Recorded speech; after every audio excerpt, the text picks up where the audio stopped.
Hi, it's Tiffany Lorraine Galloway, certified high performance coach and now personal trainer with another episode of the Resilient Mother podcast along the theme of resilient identity.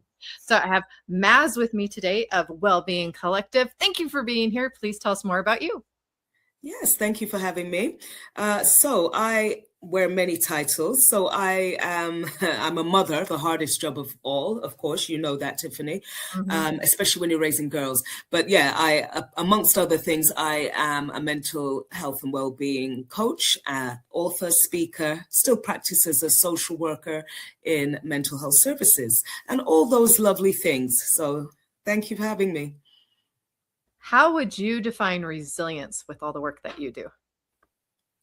Well, resilience, it's used to be a lot in my vocabulary, but when I look at resilience, it's not, because people say it's about bouncing back, and I think it's not so much about that.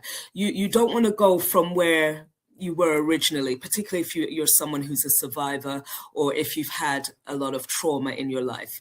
But resilience essentially is about how we deal with what we've been dealt in life, you know, the lessons that we learn and how it impacts us, how we go forward with that.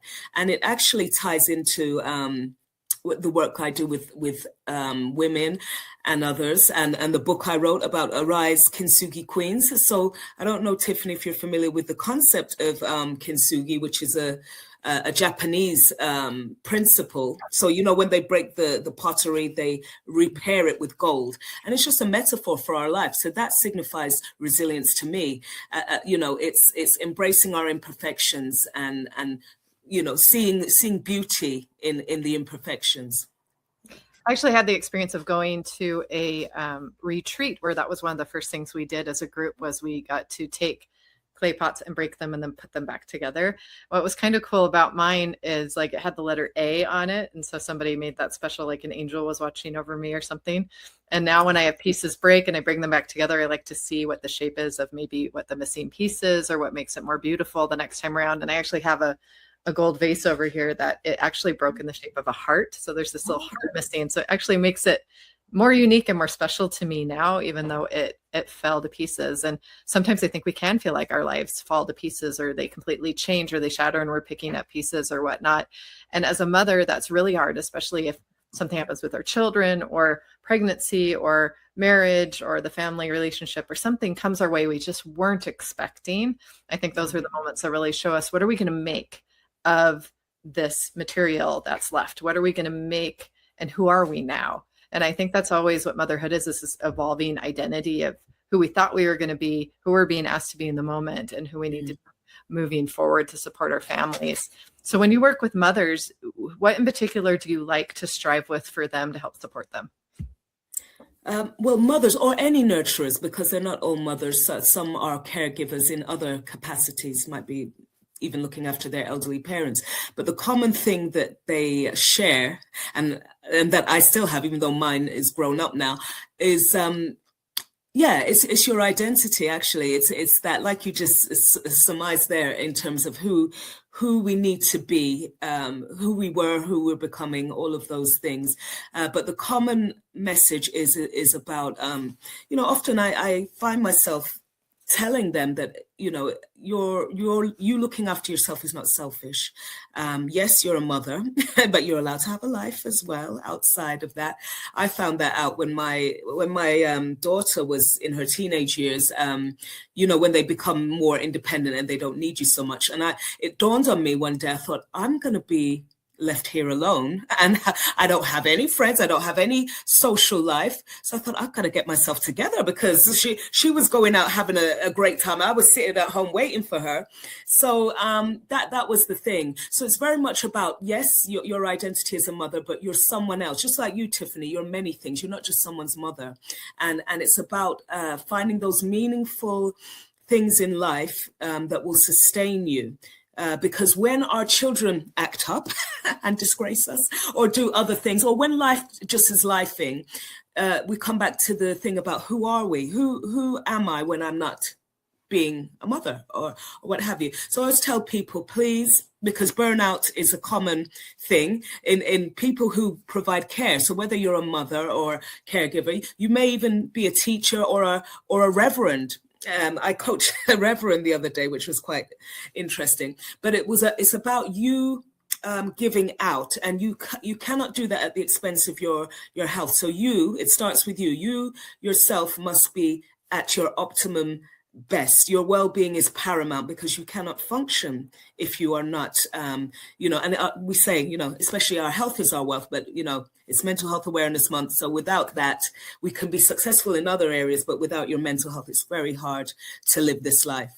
Yeah. Oh, I agree. And we have a saying here on the Resilient Mother broadcast, you got to put your oxygen mask on first.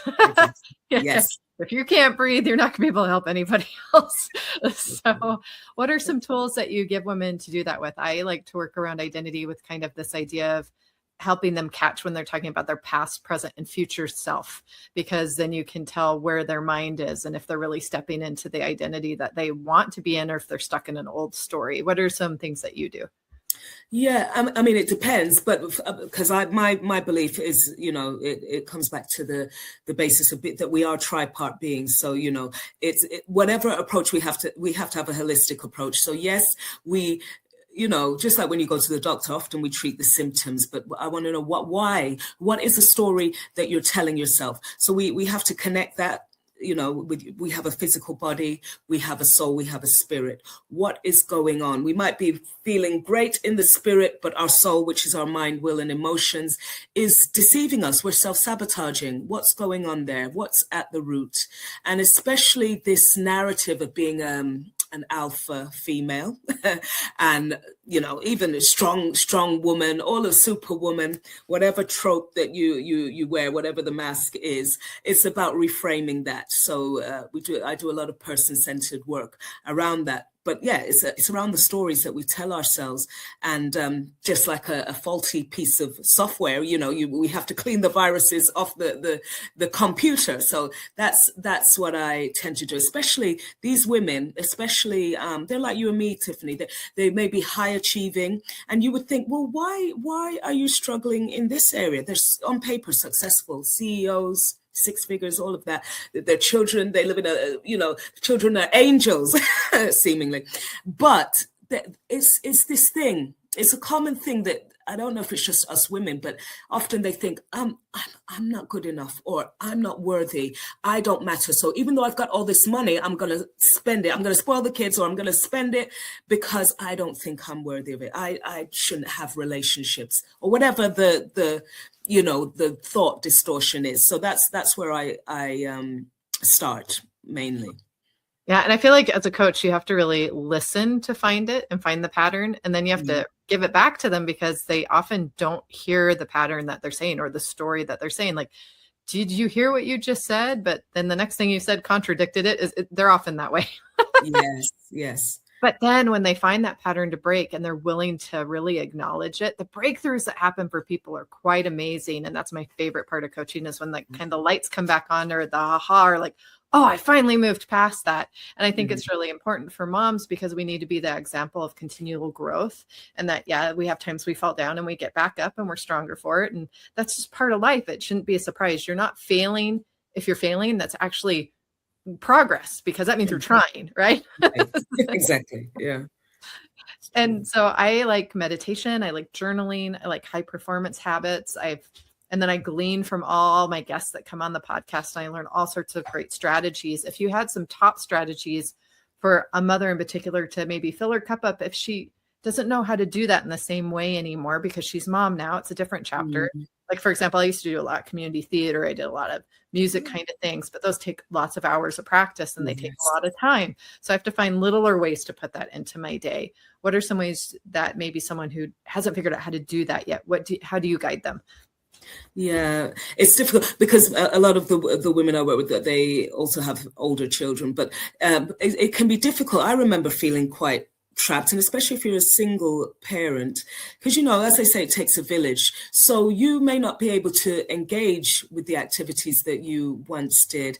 But now I think things like even online support groups can be helpful. So if you're not able to leave the house, it's really important that you're not trying to do it on your own, because and nowadays there's a plethora, isn't there, of all kinds of organizations that support, whether you're single or whether you're married to that man that's not quite pulling his weight, whatever the case may be. So there's that. But I think the key thing is acknowledging, because if you don't, this is why so many people get burnt out. If you just think, well, I'm a mother and this is what I'm meant to do, and we're going above and beyond, and especially your child might have additional needs. There might be other competing things. So it's about delegating where you can, if you can. Journaling, you mentioned, that is an excellent way to, if you're like me, if you're quite introspective and you need to get out your head, you can track your progress. You could say, oh, what was happening on that day, and you can go back and see, actually, it's not, as I thought. I have made some progress. I have gotten some things right on some days. I'm not a terrible mother, as I might think. And it helps identify those areas of guilt and shame that we can sometimes carry. And even just having accountability, talking to someone is really important. But yeah, the first thing, as I said, the foundation is acknowledgement. And I say that's important because lots of mothers especially are go through life in denial, that self-denial that can happen. I'm fine, no, and it's like, no, you're not. you're exhausted and you need a rest, and you feel guilty because you don't want to say that, because you want to be like, everything to everyone. So yeah, that's it. Well, and eventually it'll catch up to you. Even in personal training, the body doesn't lie. It will catch up to you eventually. You can't, stuff that you can't neglect it. It's going to show up somewhere in your health, in your relationships, or in your spirit somewhere along the way. And so the inner work is just so important, because wholeness, as you said, it's holistic. It's the whole body. It's the whole person. It's the lifestyle that you're living. It's the media you're allowing in to affect your mind. It's the people you're allowing yourself and your children to be around. And there's a lot of responsibility on the mother to create that environment, to create those opportunities, but also to be the example, right? Yes. To be the example of how to grow into the best version of yourself. And that looks different with every kid. And I'm glad somebody told me that they're all going to be totally different. And even as a nurturer in general, like I can't expect my kids to be just like me and turn out like me. I also can't expect what works for me to work for them. And that's another reason I like to explore lots of tools and lots of strategies, is because I want to find what works for them. And it's okay if it looks different than me. And I'm glad that I've somehow come to that wisdom and that perspective, because it makes it a lot easier as a mom, instead of being like, but this works for me, it should work for you, and I know no other way. Yeah. And can I just add, Tiffany, with what you just said, and that you've reminded me, which is why tools and strategies are great. But what I realize myself, and certainly through my clients, is and that's why I like to examine the stories we tell ourselves, is about our trauma responses. So often, and this is why sometimes strategies can be ineffective for some people, because if we're not able to regulate ourselves, if we feel unsafe within our own bodies, because intellectually we know, I'll do this and this, and I'll become more resilient, I'll do that. But if we have to understand that for some people, especially if you're used to chaos all your life, but you want to break those sort of generational cycles. You want to, it wasn't nice when grandma did what she did. Dad may have been an alcoholic, whatever the case may be, or you may have grown up in it and it was completely fine. But we have to recognize that for some people, the calm and the peace that we're trying to emulate for them can pose as a threat to them. So then with those kind of people, I look at, how do you regulate? How do you feel safe? And it's about those grounding exercises and things like that, because actually it's hard to do the other stuff without, because it took me a while to recognize that, because I'm like, why, isn't this what you desire? Peace? Doesn't everyone want peace? But for some, it's just, it's really hard to achieve. It's a threat, because they're used to the commotion. They're used to dysfunction, and they've operated in survival mode for many years, and it worked back then, but it's not something that you want to continue, and it's not a legacy you want to leave for your kids either. So yeah. Well, and it's a safety thing, I think. Like it feels safe because it's so normal. And it took me a long time to recognize, am I creating chaos in my life? Because that's what I was used to growing up with. Yeah. And if so, can I break that pattern? Or is it just that it's still comfortable, so I'm seeking it? Am I attracting it? Am I on the right vibration to create a new catalyst and create new opportunities and attract new people in my life? Especially being single and like I'm taking a break from dating because I didn't like who I was attracting and going, okay, well, I got some more work to do then because I need to be the person that will attract the right person. And it's kind of humbling and hard to admit those things. But if we're willing to do that work, if we're really willing to look at ourselves, and we may need help getting there. And that's why I love people. I'm like, give me the tough love. Don't hold back. I'm not vulnerable. Don't treat me like I'm fragile. I can't change if you don't tell me what's going on. That's what I'm looking for. I want that push. Yes. Sometimes it's our family that can do that for us. Sometimes it's a friend. Sometimes we don't have somebody in our life that can do that. Sometimes we need somebody who is not emotionally attached to the outcome, that they can just see a pattern and be very logistic about it and very black and white about how to approach it. Yes. All right, we're good. So, do you have a favorite client who really inspired you in the work that you do? I'm trying to think now you've got that. There's been a few. Whenever I see, often, in the clients, I see me 10 years ago or wherever, where they're struggling, and it's so rewarding when they, like you say, have those breakthrough moments. So for that woman, because at first when I was developing all my coaching programs and all of that, the women, these successful women, mothers, they were juggling, doing it all. I was like, they're doing better than me. What are you coming to me for? But like I said, the common thing is, those thoughts at 3 a.m. in the morning were very familiar to me. Oh, if I don't hold it together, then it's going to fall apart. I can't take a break. I have to do it. I have to be hyper independent. All of those stories that we kind of tell ourselves. And I remember what it felt like. Sometimes those feelings do come back, but have to have some self-compassion. But I like those type of women that are able to give themselves permission, have the self-compassion, and even just being willing. I always say, if $50 falls into the toilet, like, what would you do? And because I would take it out the toilet, I'd wash it off and I'd spend it, because it's and so the point is that you retain your value despite, because often we live with the historic things, this happened and this, but we know we're not defined by our circumstances, and things might be tough right now, but where do you want to be? So those that can visualize and have hope, they may not have it at first, but just having some insight, having that level of self-awareness and being open, just be curious. Like, who were you before the world told you what to be, before you were conditioned? That's why all those titles that I've got lots of titles, so we all do, but I am always more interested in who are you, not what you do. Who are you? And what does that mean? And I think the pandemic, the last one, not this one that's coming, but the last one, I think it made us question, didn't it? It made us question our relationships because we weren't able to do the things we usually do.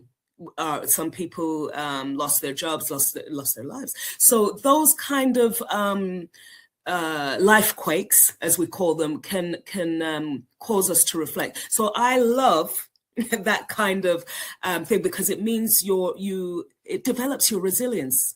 Essentially, it means that you in terms of your locus of control, you're adaptable, and that really makes for a great client, and we can do the work and get the results. So yeah.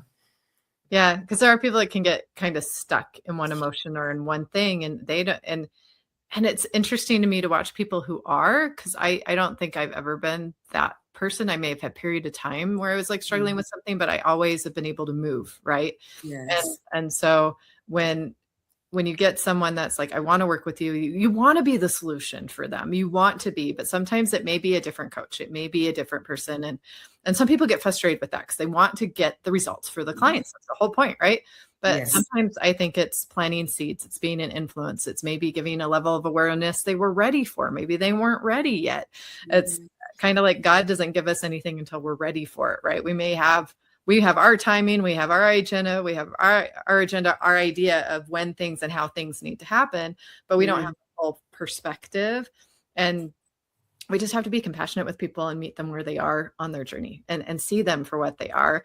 And then they feel valued. I think it's when someone is pushing for some kind of expectation that they have out of this experience or what kind of client they are going to be. And that can kind of sometimes get in the way of the work. And it can't be about achievement. It has to be about real transformation. And that is no easy feat whatsoever. But when it does happen, it's amazing, because we as human beings have this amazing ability to change. With the right circumstances, with the right work, we can really do anything. And I love the people that are out there living that example of anything is possible. And we need to believe that more than ever today, because being uniquely who you are is actually the superpower right now. Knowing exactly what your gifts are and how to get it out into the world is where success is happening right now, because no AI is going to replace that. And so it'll be interesting to see how that affects the next generation. And that's why I think that moms are so important, because this next generation has to really know who they are and already have done some of this work. I feel like I'm probably third generation of some trauma, and it does take 3 generations to change things and be a chain breaker. And it's not easy being that person. I will say that flat out. It is not easy being that person, but somehow the generations, God knew you were the one who could handle it. And so if things are hard, if things are tough, it's an opportunity. It's an opportunity to become that diamond in the rough in a sense. And it takes people like you and being willing to work with you and coaches and therapists or whatnot to make that change. And sometimes it's 3 steps forward, 2 steps back. But it's still progress. It's still, there's another layer of the onion. The work never really stops. So you don't just really arrive at some point and I'm like, I'm good, so. Exactly. And like you just said, I mean, it's about being the change you want to see. So I don't tell my clients to do anything I haven't. I'm not just coming with textbook. And yes, I've lived experience. So I remember years ago going to therapy to deal with my own traumas, and I remember how it felt. And I was coached, and I thought, I quite prefer coaching. I like this, and I trained to be a coach. But you mentioned something really important, Tiffany. You, in terms of the generational patterns, you made a decision. The difference between you and others might be that they might see that and think, well, it's just the way we are. We've always done this in this family, and that's why I always, especially when it comes to cultural and religious things, I see this in the church. I see it, my family from the Caribbean, and there are certain things they have, and I'm like, what the hell are you talking about? That makes no sense. What do you mean? Because you've always done it, we're always going to do it. That's nonsense. So we have to challenge those things, even the things that seemingly are good, what we think are good traditions, because if we want the change and I want my children, grandchildren to supersede me. I don't want them to be like me. Please, God, no. Oh, right. Yeah, please do better than me. Please. That's the whole point. Yeah. Yeah. It's funny to be in a family where that isn't happening. And I've really had to pull myself away to see that and to not be caught in what was normal, what the story was, and be like, no, I'm not participating in that. That is not progress. It is not progress to revert and live at home and still to be dependent and on family. And I get that sometimes people are trying to build this family business and they want the family business to be the generational thing. But if your business is one thing and your child has a gift in another, that doesn't work. You can't kind of force that. And I've seen that over and over again with like farmers wanting to pass the farm down. And that's just not what the kid wants to do. They've got the skills and the education to go do other things, or it was a generational family business for 2 generations, but the next generation is like kind of ready to move on to something else. But without the right skill set, sometimes that will get stopped, whether you're ready to embrace it or not. Like, it's half the reason my dad has one of the businesses that he has is the father died and the kids didn't know how to run the business. So there was a lien on it and it went to the people they owed money to. And so I think it's a good idea to be proactive in the future about thinking about your lineage too, and what legacy you're really leaving. What do you want to leave? It really will affect every decision that you make and give you that motivation for that catalyst for change to reach your full potential, because you realize it's not just about you. And the legacy that you leave is what's left when you're gone. Like, when you're physically not here anymore, what did you leave here? We come here with nothing, we leave with nothing. So what happened with your time while you were here? Yeah, that's it. Yes. Any last thoughts? And then I'd love to know where people can find you to work with you. Yes. Well, Tiffany, I'm across the pond, don't you? So I am in London, the land of depression. No, no, that's a bit harsh, isn't it? But no, I'm in London. But funnily enough, I work with a lot of people in the States and in Canada. So you can find me on LinkedIn. My name is there, or Instagram, Maz Transformational Coaching. Just put my name in Google. It will come up. And my book is on Amazon. Arise, Kintsugi Queens. You're becoming all you need to be. And the closing message, I guess, Tiffany, would be, please do not suffer in silence. I say that because, a lot of us operate in survival mode. Strength is actually asking for the support you need, not trying to carry. It's not about measuring yourself by how many traumas and hardships you can carry. And actually, please don't suffer in silence, and reach out for help. And, you're doing your best. You're doing your best. And where you are now is not your final destination, as you said, Tiffany. It's definitely a process, and you will get there. So thank you. Just to wrap it all visually, because I'm a very visual person from the beginning, we can take all the pieces, all the materials of your life that you've been given, and make a masterpiece. That's the point. We want to help you put the pieces together, whether we're the glue or we're the gold, or we're what we need to be for that kazuki, for that masterpiece that makes you uniquely you. That's what we're here to do. So thank you so much, because that's what mothers need. Happy mothers, happy children, happy homes, and a changed and resilient generation. Thank you for being here, and we'll see you on another episode of The Resilient